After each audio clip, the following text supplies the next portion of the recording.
तर लक्ष द्या, सेंट्रीपेटल आणि सेंट्रीफ्युगल फोर्स दोन टेबल केल्या. एक आहे तो तुमचा सेंट्रीपेटल फोर्स आहे, दुसरा आहे तो सेंट्रीफ्युगल फोर्स आहे. फर्स्ट सेंट्रीपेटल आणि सेंट्रीफ्युगल फोर्स हे इमॅजिनरी फोर्स असं म्हणलं तरी चालेल, कारण यांचा ऍक्च्युली जो ओरिजिन असतोय हा बाकीच्या फोर्सेसमुळे तो तिथं इंट्रोड्यूस झालेला असतोय एखाद्या सिस्टीम मध्ये. फॉर आता हे जे सेंट्रीपेटल आणि सेंट्रीफ्युगल फोर्स असतात ते कुठं इंट्रोड्यूस होतात, तर एखादा ऑब्जेक्ट जेव्हा सर्क्युलर मोशन परफॉर्म करत असते किंवा एखादा ऑब्जेक्ट जेव्हा रोटेशनल मोशन परफॉर्म करत असते, तेव्हा हे हे जे सेंट्रीपेटल आणि सेंट्रीफ्युगल दोन फोर्सेस आहेत ते काय होतात, इंट्रोड्यूस होतात. आता हे दोन फोर्सेस एकमेकांना काय करत असतात, बॅलन्स करत असतात. एकमेकांना काय करत असतात, बॅलन्स करत असतात. फॉर एक्झाम्पल, इथं तुम्हाला एक डायग्राम दाखवल्या. अर्थ आहे आणि अर्थच्या अराउंड हा मून काय करायला लागलाय, ऑर्बिट करायला लागलाय. तर ह्या ऑर्बिट करत असताना हा जो मून आहे ह्याला इनर डायरेक्शनला म्हणजे टुवर्ड्स द सेंटर जो फोर्स अप्लाय होतोय किंवा जो फोर्स इंट्रोड्यूस होतोय त्यामध्ये तो जो असतोय तो सेंट्रीपेटल फोर्स असतोय. आणि हे ऑब्जेक्टला किंवा जे हा मून आहे ह्या मूनला अवे फ्रॉम द सेंटर नेणारा जो फोर्स इंट्रोड्यूस झालाय त्याला काय म्हणायचं, त्याला काय म्हणायचं, सेंट्रीफ्युगल फोर्स. त्याला काय म्हणायचं, सेंट्रीफ्युगल फोर्स. म्हणजेच फॉर एक्झाम्पल बघा, एखादं ऑब्जेक्ट जेव्हा सर्क्युलर मोशन परफॉर्म करत असते, सपोज हा एखादा ऑब्जेक्ट हे सर्क्युलर मोशन परफॉर्म करायला लागले, हे त्याचं सेंटर सी. तर ह्याला सेंटरकडं ओढणारा जो फोर्स असतोय किंवा सेंटरपासून अवे नेणारा जो फोर्स असतोय, तर ह्याला सेंटरकडे ओढणारा जो फोर्स असतोय तो असतोय एफसीपी म्हणजे सेंट्रीपेटल फोर्स. आणि ह्याला सेंटर पासून लांब नेणारा जो फोर्स असतोय तो कोणता असतोय, सेंट्रीफ्युगल फोर्स म्हणजेच एफ सी एफ. हा, तर दोन्हीमध्ये पहिला डिफरन्स काय सांगता येईल मग, जेव्हा ऑब्जेक्ट तुमचं सर्क्युलर मोशन परफॉर्म करत असते तेव्हा जो सेंट्रीपेटल फोर्स असतोय हा टुवर्ड्स द सेंटर असतोय, म्हणजे त्याची direction he towards the centre असते. आणि जेव्हा ऑब्जेक्ट जेव्हा ऑब्जेक्ट सर्क्युलर मोशन परफॉर्म करत असतोय तेव्हा तुमचा जो सेंट्रीफ्युगल फोर्स इंट्रोड्यूस होतोय तेव्हा त्याची direction he away from the centre असतात. दोन्ही फोर्सेस हे इक्वल इन मॅग्निट्यूड असतात पण अपोजिट इन डायरेक्शन असतात. म्हणजे दोघांची मॅग्निट्यूड इक्वलच असतात जर सर्क्युलर मोशन परफॉर्म करत असेल, पण यांची डायरेक्शन काय असत्या, वेगवेगळी असत्या. त्यानंतर जर एखादा फोर्स यामध्ये कमी किंवा जास्त झाला तर काय होते ते पुढे बघूया. त्याच्या आधी एक लक्ष द्या, जेव्हा तुमचा ऑब्जेक्ट सर्क्युलर मोशन परफॉर्म करायला लागलाय, समजा तुमचा ऑब्जेक्ट ए हा सर्क्युलर मोशन परफॉर्म करायला लागलाय. हा, आता हा ए जेव्हा सर्क्युलर मोशन परफॉर्म करायला लागलाय, किंवा एक एक्झाम्पलच घेऊया, सपोज इथं जे जसं दाखवलंय तसं अर्थच्या अराउंड हा मून काय करायला लागलाय, ऑर्बिट करायला लागलाय. ऑर्बिट करायला लागलाय याचा अर्थ तो सर्क्युलर मोशन परफॉर्म करायला लागलाय. आता हा जेव्हा सर्क्युलर मोशन परफॉर्म करायला लागलाय तेव्हा अर्थ आणि ह्या मून मध्ये असणारा जो ग्रॅव्हिटेशनल फोर्स आहे, जो ग्रॅव्हिटेशनल फोर्स आहे तो ह्या अर्थ आणि मूनला दोघांना काय करून ठेवतोय, बाइंड करून ठेवतोय. बाइंड करून ठेवतोय आणि त्यामुळं हा मून तुमचा ह्या सेंटर मधनं किंवा ह्या ऑर्बिट मधनं काय होत नाही, बाहेर जात नाही. म्हणजेच इथं नेसेसरी सेंट्रीपेटल फोर्स कोण प्रोव्हाइड करते, तर ग्रॅव्हिटेशनल फोर्स प्रोव्हाइड करतोय. इथं नेसेसरी सेंट्रीपेटल फोर्स कोण प्रोव्हाइड करते, तर हा ग्रॅव्हिटेशनल फोर्स प्रोव्हाइड करतोय. आणि हे जे मूनचं मोशन आहे अराउंड द अर्थ, ह्या मोशन मुळे जो फोर्स इंट्रोड्यूस होतोय तो कोणता असतोय, तुमचा सेंट्रीफ्युगल फोर्स असतोय. तो फोर्स कोणता असतोय, तुमचा सेंट्रीफ्युगल फोर्स असतोय. हे 9वी 10वी मध्ये आणि झालेलं आहे सेंट्रीपेटल आणि सेंट्रीफ्युगल फोर्स. अजून एक एक्झाम्पल सांगतो मी. समजा एखाद्या दोरीला काय केलाय तुम्ही, एक दगड काय केलाय, अटॅच केलाय. एक बॉब, एक स्टोन काय केलाय, अटॅच केलाय. एखाद्या थ्रेडला एक स्टोन काय केलाय, अटॅच केलाय. आता हा जो स्टोन जेव्हा रोटेट होत असतोय, जेव्हा हा स्टोन जेव्हा एक सर्कल परफॉर्म करायला लागलाय, तुम्ही त्याला जेव्हा एक सर्क्युलर ट्रॅक द्यायला लागलाय, म्हणजे जेव्हा त्याला तुम्ही मोशन द्यायला लागलाय, तेव्हा ह्या दोरीवर असणारा जो टेन्शनचा फोर्स आहे, दोरीवर असणारा जो टेन्शनचा फोर्स आहे तोच म्हणजे कुठला फोर्स आहे, तुमचा सेंट्रीपेटल फोर्स आहे, जो त्याला काय करतोय, सेंटरकडे ओढून धरतोय. या सेंटरकडे काय करतोय, ओढून धरतोय. आणि हे जसं तुमचं मोशन वाढत जाते तस तसं ह्याचा जो सेंटर पासून ह्याला बाहेर नेणारा जो फोर्स आहे, अवे नेणारा जो फोर्स आहे, म्हणजेच कोणता फोर्स, तुमचा सेंट्रीफ्युगल फोर्स काय होत जातोय, वाढत जातोय. म्हणजे एक कॉमन गोष्ट सगळ्या ह्याच्यामध्ये लक्ष द्या, सेंट्रीफ्युगल फोर्सची मॅग्निट्यूड ही कधी इन्क्रीज होत्या, जेव्हा तुमचं मोशन किंवा जेव्हा तुमची व्हेलॉसिटी काय होत्या, इन्क्रीज होत्या, तेव्हा सेंट्रीफ्युगल फोर्सची मॅग्निट्यूड काय होत्या, इन्क्रीज होत्या. आणि जेव्हा तुमची व्हेलॉसिटी डिक्रीज होत्या ऑर्बिटची तेव्हा तुमची सेंट्रीफ्युगल फोर्सची मॅग्निट्यूड काय होत्या, ती पण काय होत्या, डिक्रीज होत्या. आलं लक्षात? सेंट्रीफ्युगल फोर्स कधी इन्क्रीज होतोय, जेव्हा मोशन वाढते तेव्हा सेंट्रीफ्युगल फोर्स इन्क्रीज होतोय, आणि जेव्हा मोशन डिक्रीज होते तेव्हा सेंट्रीफ्युगल फोर्स पण काय होतोय, डिक्रीज होतोय. म्हणजे सेंट्रीफ्युगल फोर्स हा कशावर, ऑर्बिटच्या मोशनवर डिपेंड. मायक्रोफोन जरा सगळ्यांचे ऑफ करा.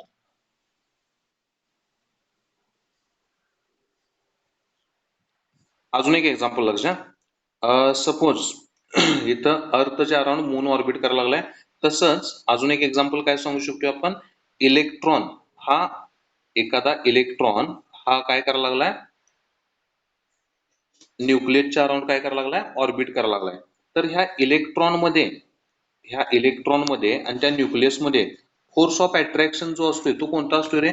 कारण इलेक्ट्रॉनवर कोणता चार्ज असतोय, निगेटिव्ह चार्ज असतोय, आणि न्यूक्लियस मध्ये जे प्रोटॉन आणि न्यूट्रॉन असतात, प्रोटॉन हा काय असतोय, पॉझिटिव्हली चार्जड असतोय, आणि न्यूट्रॉन हा काय असतोय, न्यूट्रल असतोय.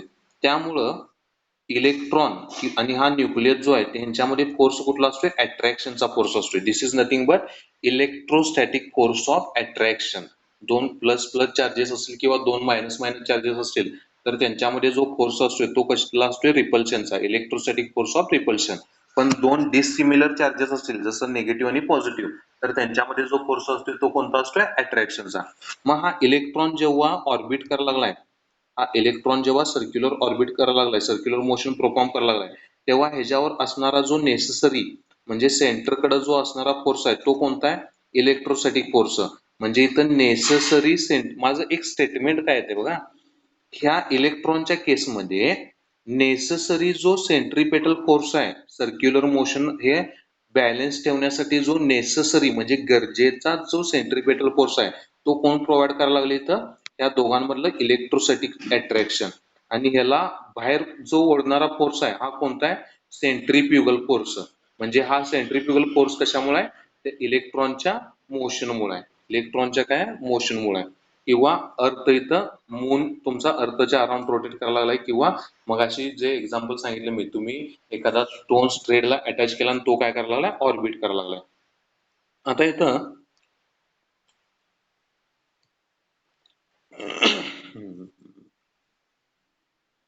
इथं एक मिनिट लक्ष द्या. समजा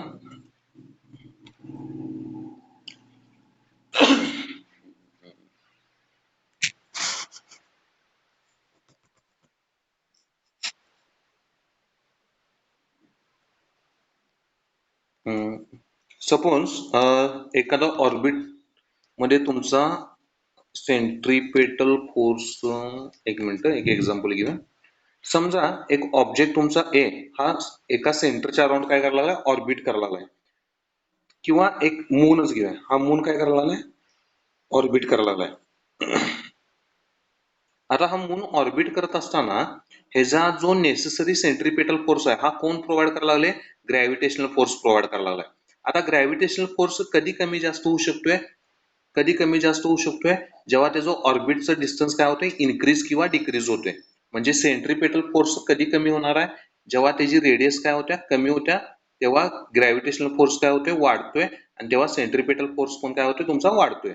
पण सर्क्युलर मोशन जर बॅलन्स करायचं असेल तर दोन्ही फोर्सेस काय पाहिजेत, इक्वल इन मॅग्निट्यूड पाहिजेत आणि अपोजिट इन डायरेक्शन पाहिजे. म्हणजे ते डायरेक्टेड अपोजिटलीच असतात पण त्यांची मॅग्निट्यूड ही काय पाहिजे, इक्वल पाहिजे.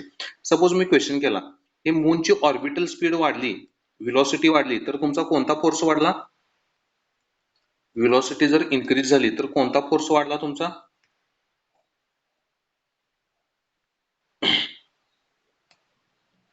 तुमची जर व्हेलॉसिटी इन्क्रीज झाली, स्पीड ऑर्बिटल व्हेलॉसिटी जर इन्क्रीज झाली तर कोणता फोर्स वाढणार आहे तुमचा, सेंट्रीफ्युगल फोर्स काय होणार आहे, वाढणार आहे. आणि ऑर्बिटल व्हेलॉसिटी जर तुमची डिक्रीज झाली तर सेंट्रीफ्युगल फोर्स काय होणार आहे तुमचा, डिक्रीज होणार आहे. म्हणजे एक साधं एक्झाम्पल घ्या, आता जसं मी सांगितलं, तुम्ही दोरीला जेव्हा दगड बांधलाय आणि तो गोल फिरवायला लागलाय तेव्हा तुम्ही जर त्याची स्पीड कमी केली तर तुमचा दोरीवरचा ताण पण काय होतोय, कमी होतोय.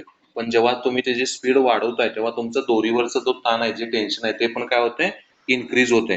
म्हणजे त्या केसमध्ये तुमचा सेंट्रीफ्युगल फोर्स काय होतोय, इन्क्रीज होतोय. मग जर सेंट्रीफ्युगल फोर्स जास्त झाला इथं किती केसेस येऊ शकतात? किती केसेस येऊ शकतात? 3 केसेस येऊ शकतात. कोणकोणत्या 3 केसेस येऊ शकतात? एक आहे तो FCP जर जास्त असेल FCF पेक्षा, FCP जर जास्त असेल FCF पेक्षा, तर ऑब्जेक्ट तुमचं कुठं जाणार आहे? ऑब्जेक्ट कुठं जाणार आहे तुमचं?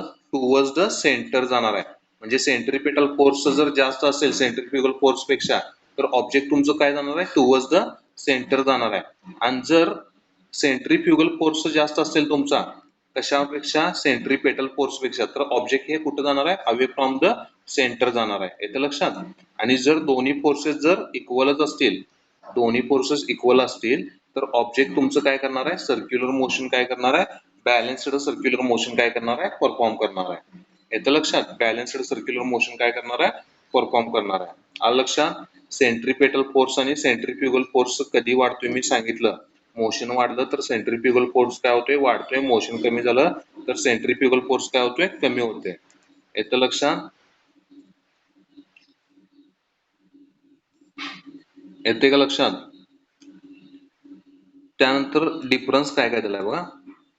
The acceleration required for circular motion is provided by centripetal force. इथं तुम्हाला जे नेसेसरी ऍक्सिलरेशन जे लागणार आहे हे कुणामुळे प्रोव्हाइड झालेलं असते? तुमचा सेंट्रिपेटल फोर्स मुळे प्रोव्हाइड झालेला असते. आणि हा जो सेंट्रिफ्युगल फोर्स आहे हा ऍक्च्युली तुमचा मोशन, ऑब्जेक्टच्या मोशन मुळे इंट्रोड्यूस झालेला असतोय. त्यामुळे त्याला आपण शिडो फोर्स पण म्हणू शकतोय. त्या ऍक्सिलरेशन, ज्या फ्रेमचं ऍक्सिलरेशन आहे त्याच्यामुळे हा फोर्स तिथं तुमचा काय होतोय? इंट्रोड्यूस होतोय.